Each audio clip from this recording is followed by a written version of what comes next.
Ano de 2002 Rússia, região de Sverdlovsk, uma pequena e tranquila cidade chamada Krasnoufimsk. Em uma das casas particulares, ocorreu um crime chocante. Alguém espancou até a morte uma aposentada solitária com um objeto pesado. Para os investigadores, esse assassinato imediatamente pareceu estranho. O criminoso agiu de forma muito cruel e caótica, até mesmo histérica, tirando a vida da idosa. O criminoso revistou a casa de forma desajeitada, espalhando todos os objetos e depois saiu calmamente, trancando a porta atrás de si com a chave encontrada. Depois de alguns dias, os parentes perceberam que a vovó havia parado de sair de casa e chamaram a polícia. Acharam que ela tinha ido visitar parentes em Besserd e decidiram esperar mais 2 dias. Depois vimos que já era dia 8, depois 9 e ela ainda não tinha aparecido. Os investigadores não conseguiam entender por que alguém faria mal a uma mulher tão inteligente e tranquila. Ela já tinha mais de 80 anos, não brigava com ninguém e não tinha inimigos. Por que alguém teria esmagado sua cabeça com tanta fúria? Os parentes diziam que a aposentada foi pobre a vida toda, como uma avó comum, só que não era daquelas que entregam 40 milhões para golpistas. E toda a vizinhança sabia que na casa dela não podia haver nem economias, nem objetos de valor. Mas então, o que o bandido estava procurando nos armários dela? Começaram a procurar testemunhas, mas sem sucesso. Os peritos concluíram que o crime aconteceu em plena luz do dia, e os detetives esperavam que pelo menos alguém pudesse ter visto ou ouvido algo. Mas o criminoso não deixou nenhum vestígio, por isso não conseguiram encontrar nenhum suspeito para o caso. Quando aconteceu um novo crime, a esposa estava junto. A senhora idosa abriu a porta para alguém e imediatamente levou uma pancada na cabeça com um objeto pesado e contundente. Novamente, alguém revirou o apartamento modestamente mobiliado e foi embora, sem deixar rastros nem testemunhas. A velhinha não tinha inimigos nem posses de valor, porque ela foi atacada, não está claro. Os detetives imediatamente notaram uma semelhança nesses 2 casos. Talvez as aposentadas estivessem de alguma forma ligadas, mas essa hipótese não se confirmou.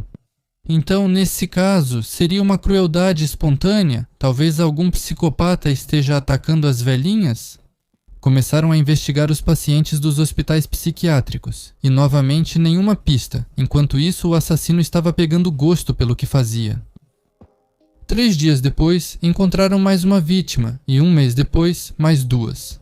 O modus operandi era o mesmo. As vítimas eram espancadas de forma caótica e brutal com um objeto pesado e contundente. Depois, uma busca desajeitada no apartamento, e o criminoso fugia, trancando a porta atrás de si. Os investigadores notaram que o criminoso escolhia apartamentos em prédios antigos, com portas de madeira velha. Dava para ver de imediato que os moradores não tinham nada de valor para roubar. Então, o que o criminoso poderia estar procurando nesses velhos armários soviéticos? Enquanto isso, surgiu uma nova versão. Todos os crimes aconteceram no bairro Ferroviário. As senhoras foram atacadas com um objeto pesado. Talvez o criminoso trabalhe na ferrovia. Lá existem muitas profissões em que é preciso saber lidar com ferramentas pesadas. Talvez o criminoso seja um forasteiro e venha para Krasnoufimsk de outra cidade, talvez até de diferentes regiões. Todas essas suposições foram cuidadosamente verificadas. Nenhuma pista foi encontrada, e de repente o criminoso deixou o primeiro rastro. Uma aposentada de 90 anos abriu a porta para uma funcionária da assistência social e imediatamente levou uma pancada na cabeça com um objeto pesado. Mas a vovó estava usando um chapéu de pele naquele momento, o que amorteceu o golpe. A velhinha começou a gritar, os vizinhos ficaram agitados. Isso assustou a criminosa, e os moradores viram uma loira frágil correndo para fora do prédio, uma cena estranha. Normalmente, as mulheres só atacam em legítima defesa. Criminosas que planejam um ataque e tiram a vida de alguém de forma consciente são muito raras. E assassinas em série, ao longo de toda a história da criminologia, são ainda mais raras, e a maioria delas são envenenadoras. Mas, quando uma mulher decide partir para a agressão direta, ela ataca com uma crueldade selvagem. Por isso, alguns investigadores já suspeitavam que quem estava caçando as idosas em Krasnofimsk poderia ser uma moça ou uma adolescente. Isso era indicado pela quantidade de golpes desferidos de forma caótica. Às vezes, esse padrão pode ser encontrado em criminosos mais fracos, quando eles entram em fúria. Mas outros investigadores não acreditavam nessa versão e achavam que o criminoso era um policial disfarçado de homem. Eles não conseguiam acreditar que uma mulher fosse capaz de caçar senhoras idosas de forma tão agressiva. Com base nos relatos da idosa sobrevivente e de seus vizinhos, foram feitos retratos falados. Mulher de meia idade, com altura entre 1,60 e 1,65 metros, corpo magro, cabelos claros. O retrato falado foi espalhado por toda a cidade, mas isso não ajudou. Durante um ano, em Krasnofimsk, houve 9 ataques a idosas e nenhum suspeito. Os casos foram unificados, pois o mesmo modus operandi indicava que era a mesma pessoa que atacava. Em 9 crimes, a criminosa conseguiu obter apenas 13.000 rublos em apartamentos pobres. Em todos os casos, exceto um, os vizinhos não perceberam nada e não suspeitaram de nada. Isso significa que a criminosa tem uma aparência que não faz ninguém pensar mal dela. Charmosa, inspirando confiança e com uma boa história de cobertura, os moradores da cidade espalhavam rumores assustadores e combinavam de não andar sozinhos. Idosas solitárias gastavam suas últimas economias comprando portas de ferro e os parentes avisavam as velhinhas para não abrirem a porta para ninguém. E então um novo erro da criminosa. O corpo foi encontrado em um apartamento na rua Uktomskogo, na mesma rua onde já haviam ocorrido 2 ataques. Dessa vez, a criminosa deixou uma impressão digital e, além disso, no apartamento foi encontrado um bilhete. Prezados moradores, por favor, estejam em casa no dia 11 de maio, às 13 horas. A advogada da empresa se chamava Irina. Ninguém acreditava que esse fosse o nome verdadeiro, mas o exemplo da caligrafia era uma pista valiosa.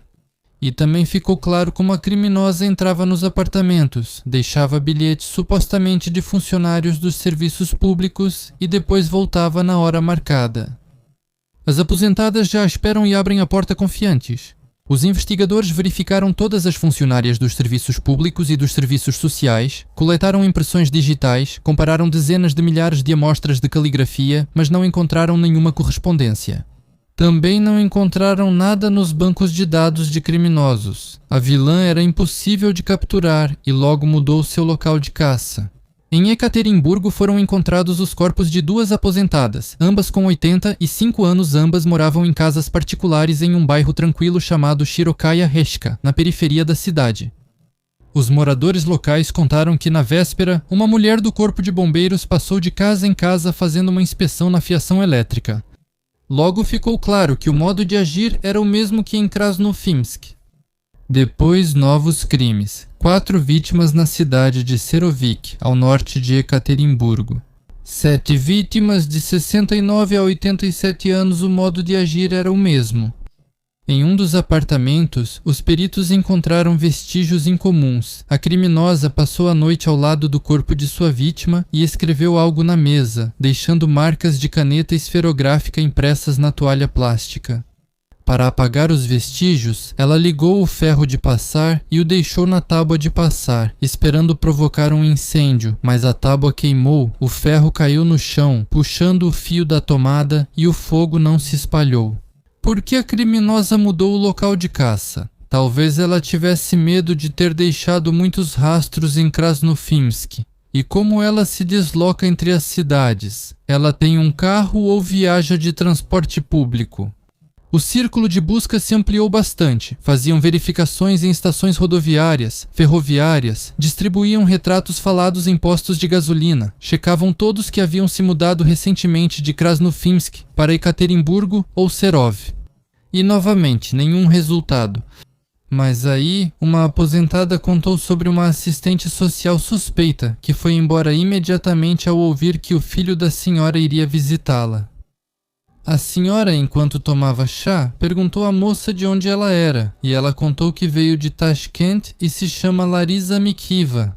Entraram em contato imediatamente com o Uzbequistão e, de fato, nos arredores de Tashkent morava uma mulher com esse nome, que pouco antes da série de crimes havia se mudado para a região de Sverdlovsk. A foto dela era parecida com o retrato falado. Larisa foi encontrada em um apartamento alugado em Ekaterimburgo e detida, mas as impressões digitais não coincidiram e o teste no detector de mentiras mostrou que ela não havia tirado a vida de ninguém.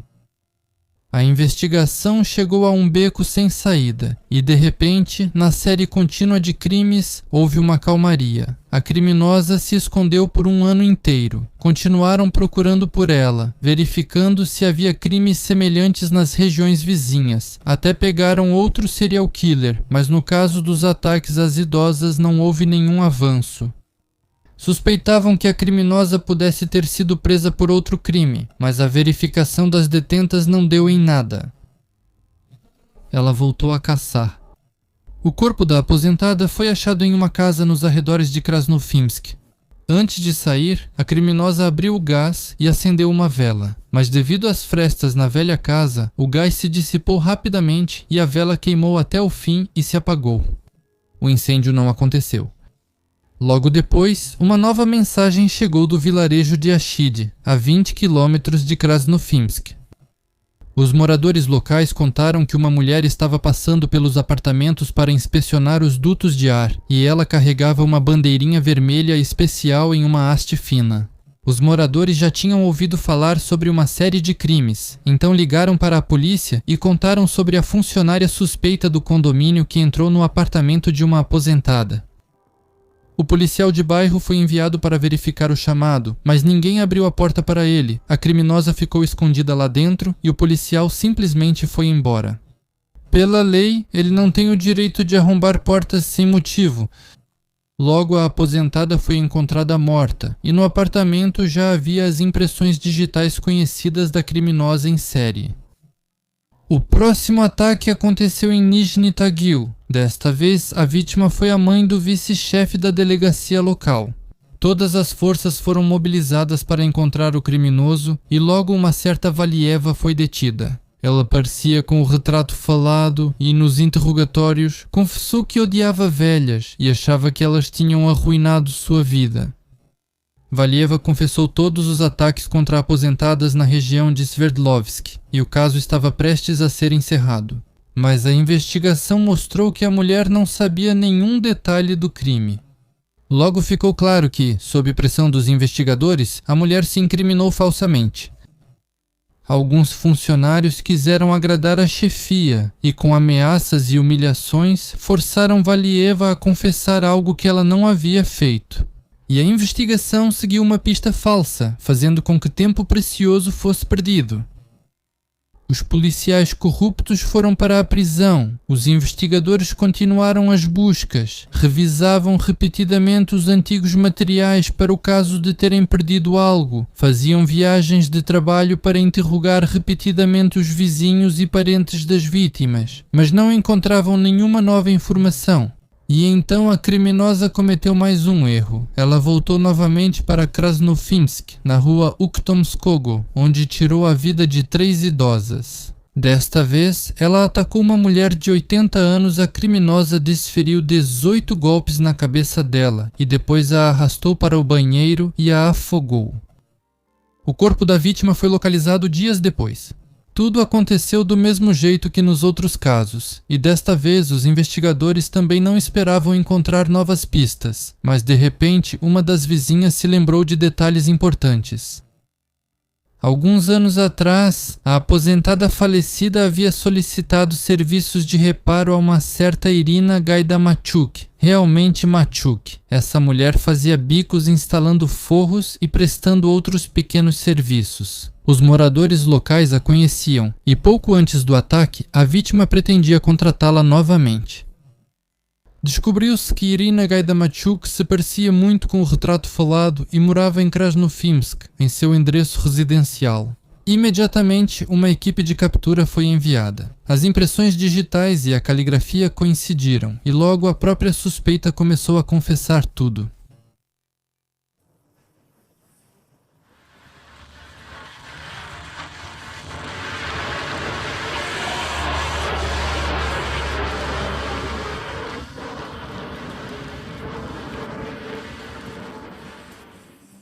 Irina Mashkina nasceu em Karpinsk, uma cidade comum dos Urais. Depois a família se mudou para Nyagan. Na escola, ela estudava bem, parecia que tudo estava indo como com todo mundo.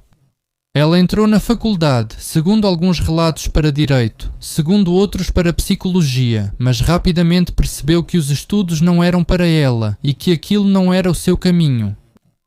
Foi então que um homem apareceu na vida da Ira. Embora uma coisa não impedisse a outra, acabou coincidindo no tempo. Piotr Gaidamachuk, um motorista 23 anos mais velho que ela. Ela se casou com ele, adotou seu sobrenome, que mais tarde tornou famoso, e nasceu a filha Alina. A família, ao que parecia, estava formada, mas como muitas vezes acontece, isso só parecia ser verdade para quem via de fora. Muito rapidamente, Irina desenvolveu uma inclinação para a bebida. Primeiro só um pouquinho para animar, depois cada vez mais frequente e em maior quantidade, até que ficou tarde demais. O abismo azul envolveu Irina completamente, e até mesmo o paciente Piotr desistiu. Ele juntou suas coisas e foi embora. Irina não tentou trazê-lo de volta. Ela estava ocupada com outra bebedeira, não tinha dinheiro e não tinha onde morar. E então ela entregou a Alina, de 6 anos, para o orfanato, sem nenhum motivo sério, e continuou bebendo. Ela não precisava de nada além da garrafa. No final dos anos 90, Irina conheceu Yuri Kuznetsov, um motorista de banco que veio a Nyagan a trabalho. Entre eles, logo surgiu um romance tão intenso que Irina engravidou imediatamente e decidiu se mudar para Krasnofimsk com Yuri, sem se preocupar em se divorciar do primeiro marido. Em Krasnofimsk, eles tiveram uma filha chamada Nastia.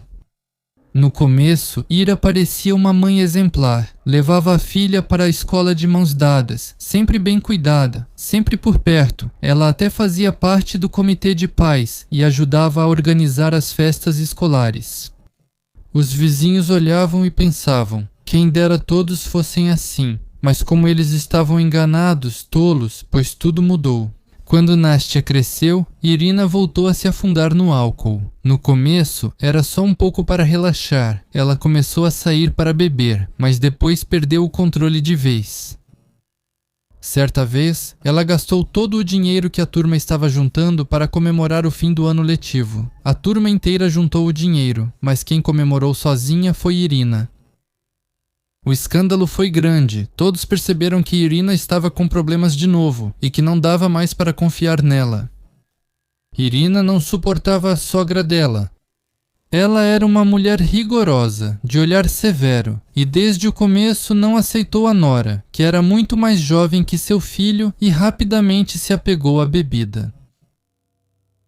A sogra dizia abertamente para Irina que ela envergonhava a família, que uma mãe de verdade não vivia assim e que tiraria a filha dela se Irina não parasse de beber.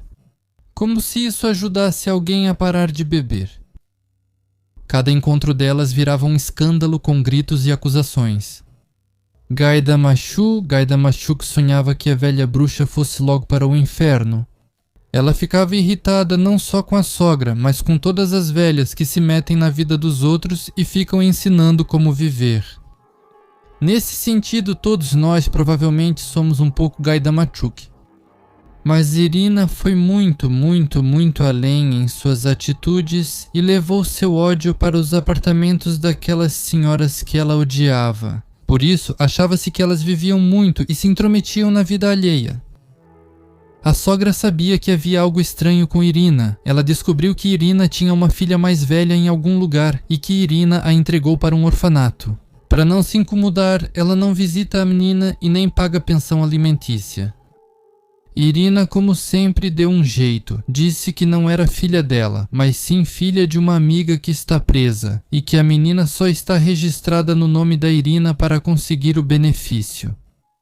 O marido, apaixonado e cansado das brigas familiares, acreditou nela imediatamente, mas a sogra não.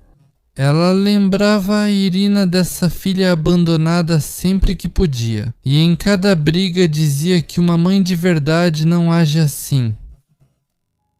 Irina odiava essas conversas. A sogra parecia cutucar justamente o ponto mais doloroso, aquele que Irina tentava não tocar dentro de si.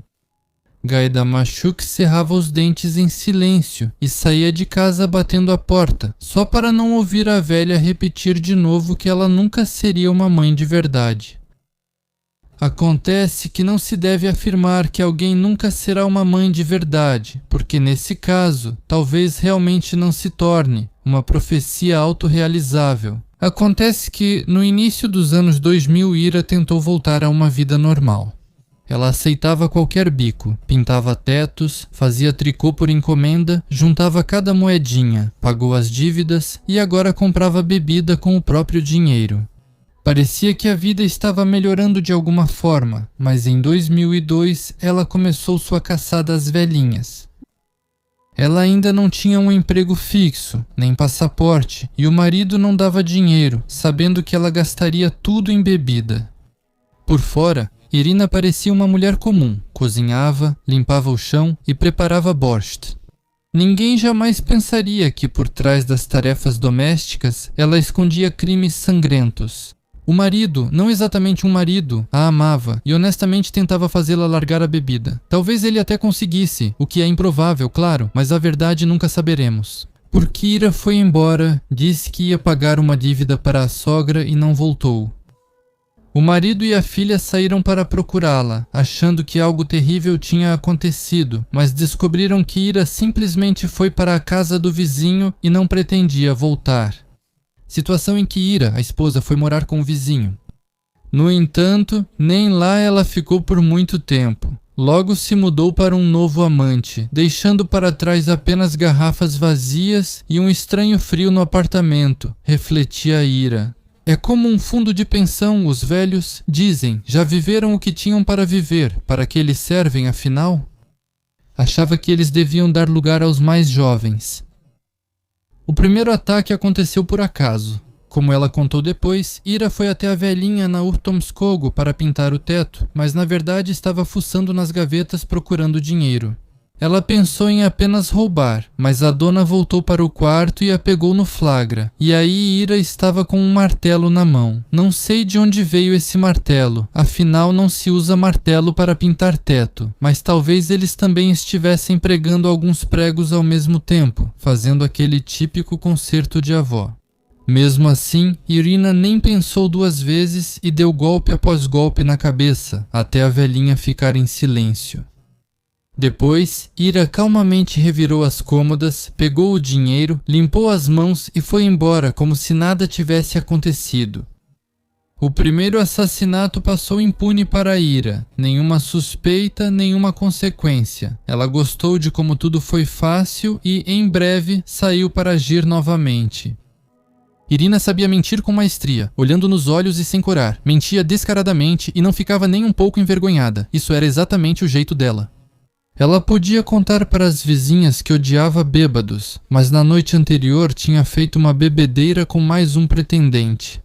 Dizia que respeitava os idosos, mas no dia seguinte saía para o serviço com um martelo pesado na bolsa. Ela até explicava para as amigas que não usava joias porque era ostentação, embora em casa guardasse brincos e correntes de ouro de outras pessoas que tirava das velhinhas. Em Krasnofimsk, ela era conhecida como uma mulher quieta, que sempre andava de olhos baixos, cumprimentava os vizinhos com simpatia e nunca se envolvia em brigas. Quando Ira vinha visitar, ela podia ficar horas sentada na cozinha, ouvindo as conversas dos outros e sorrindo gentilmente. Ela era considerada uma das suas, por isso ninguém poderia imaginar que era ela quem estava por trás de uma série de assassinatos brutais. Pensando bem, não lembro de casos de maníacos em que vizinhos e amigos dissessem isso. Sim, claro, sempre soubemos que era um maníaco. Suspeitamos disso durante 10 anos e estava óbvio para todo mundo. Enquanto isso, Irina tinha poucos pedidos de conserto e Gaidamatchuk percebeu que era mais fácil procurar as vítimas ela mesma. Ela procurava vovós solitárias, ia de apartamento em apartamento, fingindo ser funcionária da companhia de gás ou assistente social, e as portas eram abertas para ela imediatamente, sem hesitação. Irina entrava, fingia ser gentil e atenciosa, verificava se não havia mais ninguém em casa, e então lidava tranquilamente com a dona do apartamento, levando o dinheiro e os objetos de valor que encontrava na casa. Para ela não importava quanto a próxima vítima trouxesse, se desse para comprar uma garrafa, já era o suficiente. Depois de mais um crime, ela podia tranquilamente ir à loja comprar pão e vodka, trocar algumas palavras com a vendedora e voltar para casa. Lá, Ira tirava a roupa, lavava as roupas e depois dava o jantar para a filha, como se nada tivesse acontecido.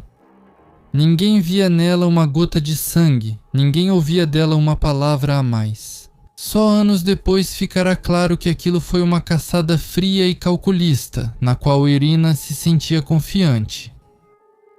Durante todos os 8 anos, Ira permaneceu fria e calma, não vacilou nem mesmo quando uma das senhoras sobreviveu e começaram a circular retratos falados nas ruas, muito parecidos com ela.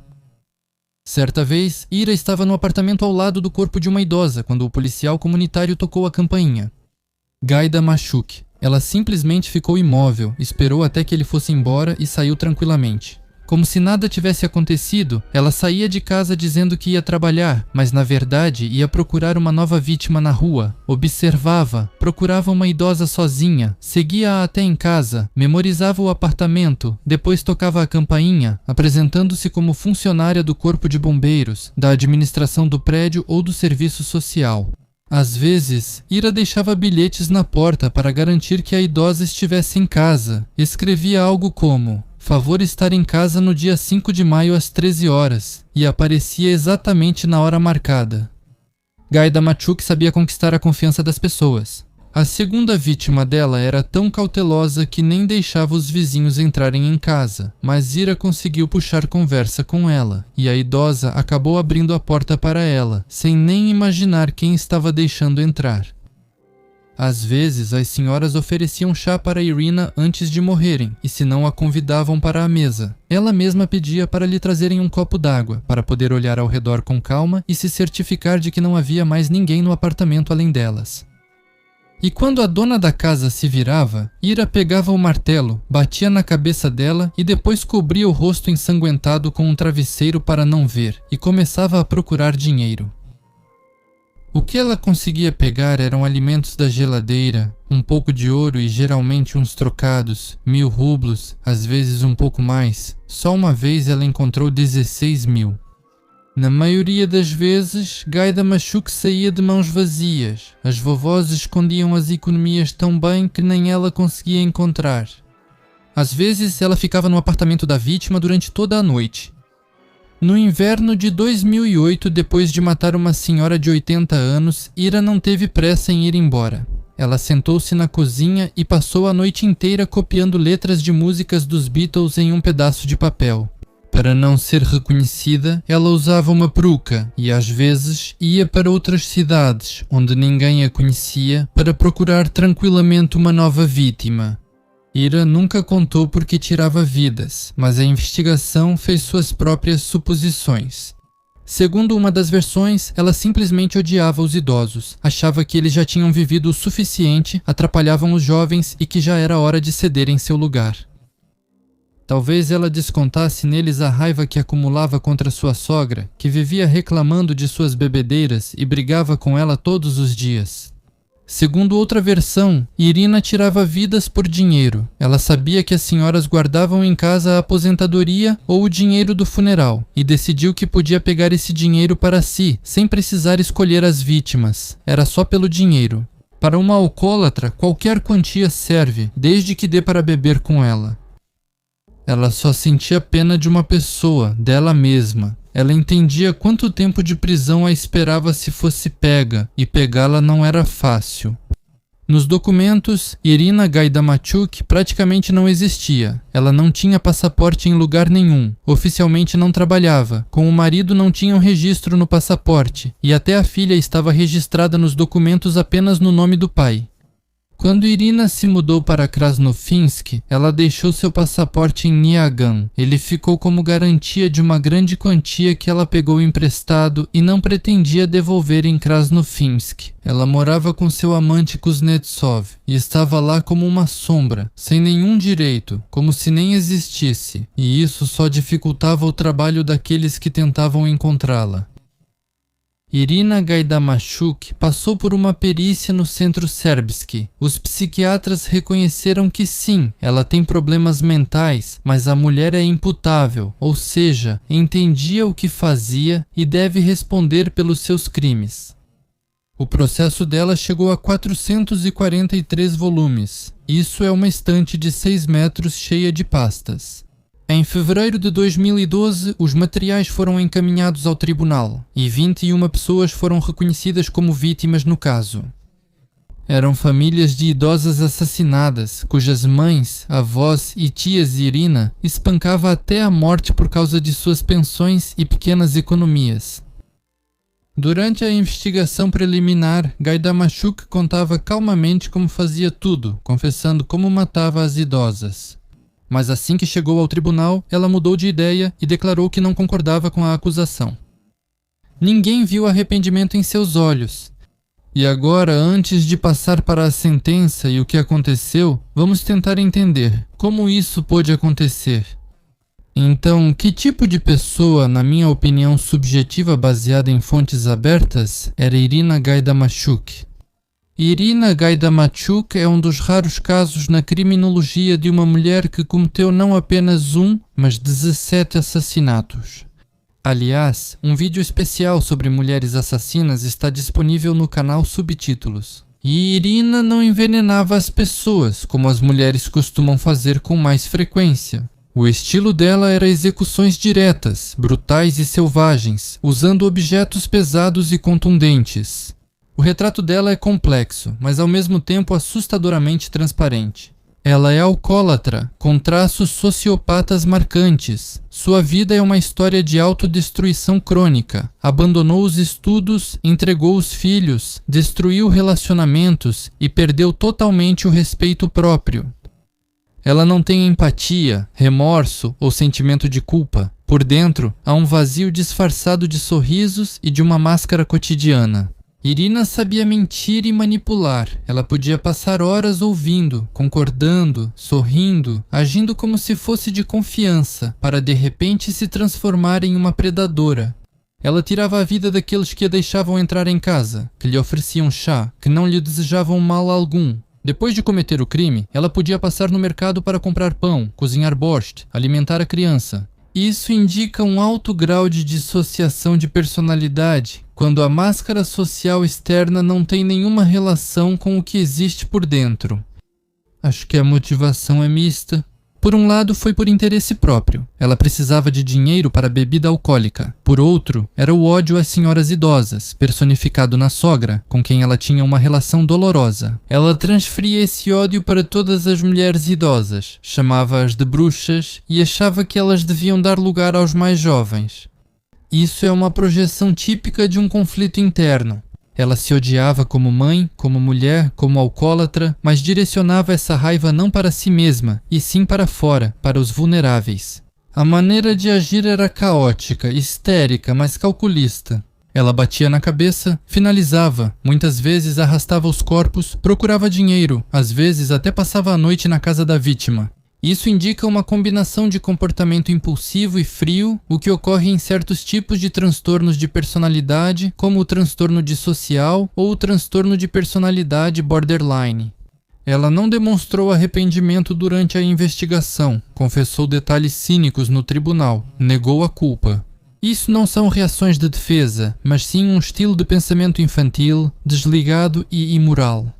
Ela é uma pessoa sem consciência, mas com uma cortesia cotidiana, e é isso que a torna especialmente assustadora. Ela é comum, segundo os psiquiatras. Ela é considerada imputável, ou seja, sabia o que estava fazendo e poderia ter parado. Isso destaca sua total responsabilidade criminal e a ausência de qualquer transtorno que a privasse do controle sobre si mesma. No entanto, ela foi diagnosticada com degradação da personalidade devido ao alcoolismo, traços psicopáticos e embotamento emocional. A leitura da sentença foi marcada para 4 de junho de 2012. Gaidamakchuk recebeu 20 anos de prisão, que é o máximo que poderiam lhe dar. Pela lei, mulheres na Rússia não recebem prisão perpétua, nem mesmo por matar 17 pessoas. O tribunal obrigou Gaidamakchuk a pagar mais 30 mil rublos em custas judiciais. Ela nem sequer tentou recorrer da sentença. E agora, os números frios, atrás dos quais estão escondidas as vovós torturadas. 17 mulheres perderam a vida e o saque pelo qual elas morreram foi de cerca de 40 mil rublos. Claro, agora levando em conta a inflação, o valor seria maior, digamos 100 mil rublos por 17 vidas, e isso por todos os ataques juntos. Além disso, em 10 apartamentos, Irina não encontrou um centavo sequer e saía de mãos vazias, deixando para trás corpos mortos. Gaidamakchuk deve ser libertada até 2030, mas se ela se esforçar e mostrar bom comportamento, já a partir de 2024 pode solicitar liberdade condicional, voltar à vida normal, voltar ao mundo onde ela ainda é chamada de Loba dos Urais. Mas até agora, parece que isso ainda não aconteceu. O policial responsável pela área onde Irina Gaidamakchuk morava perdeu o cargo após a sentença. Ele nunca entendeu como uma mulher com dezenas de ataques nas costas pôde viver tranquilamente em seu bairro. Anastasia, a filha mais nova de Irina, passou por uma verdadeira crise e pesadelo quando todo o país soube a verdade sobre sua mãe. Parece que os filhos não são responsáveis pelos pais, mas são sim. A menina foi perseguida na escola, zombavam dela e na cidade as pessoas sussurravam pelas costas. O mundo da Nastia desabou quando descobriu que a mãe, com quem ela ia de mãos dadas para a escola, na verdade matava idosas. No momento mais difícil, ao lado dela ficou apenas o pai, Yuri Kuznetsov. Ele mesmo ficou em choque quando descobriu quem realmente era a mulher com quem viveu tantos anos. Mas apesar de tudo, Yuri fez de tudo para que Nastia conseguisse sobreviver nesse inferno e mantivesse ao menos alguma esperança de uma vida normal. Após a sentença em 2012, Irina Gaidamakchuk cumpre sua pena em uma colônia de regime comum. Pela lei, mesmo por crimes graves, as mulheres não são enviadas para regime fechado ou especial. E até mesmo essas criminosas frias cumprem pena junto com criminosas comuns de menor gravidade. Dizem que na colônia todos olhavam para ela como uma grande curiosidade, porque nunca tinham visto alguém como ela lá. Por crimes graves, uma mulher pode solicitar liberdade condicional após cumprir 2/3 da pena, e para Gaidamakchuk esse momento chegou em 2024. Ela não obteve liberdade condicional ainda. Parece que Irina continua presa na colônia, onde passará mais alguns anos atrás das grades, a menos que decida entrar com um pedido. Mas muito provavelmente o tribunal vai considerar que é cedo para libertar uma mulher que tirou a vida de 17 pessoas. No entanto, mesmo que ela seja libertada antecipadamente, seu nome já se tornou um símbolo e a própria Gaidamakchuk permanecerá na memória como a Loba dos Urais, que por uma garrafa tirava a vida de idosos que não esperavam mal dela. A imagem da Loba dos Urais é precisa. Por fora, tranquila, discreta, comum, mas com um instinto interno de predadora, atacando os mais fracos. E nisso ela não parecia um monstro, ela era uma das nossas. E o que vocês acham sobre Irina Gaidamakchuk e esse caso? Escrevam comentários, deixem likes, dislikes e assistam outros vídeos no canal. É assustador até pensar. Eles são lançados, mesmo que vocês nem sempre recebam notificações sobre isso, e sigam alguma rede social que aparecer aqui embaixo deste vídeo. Quando será que vão bloquear alguma coisa de novo na Rússia?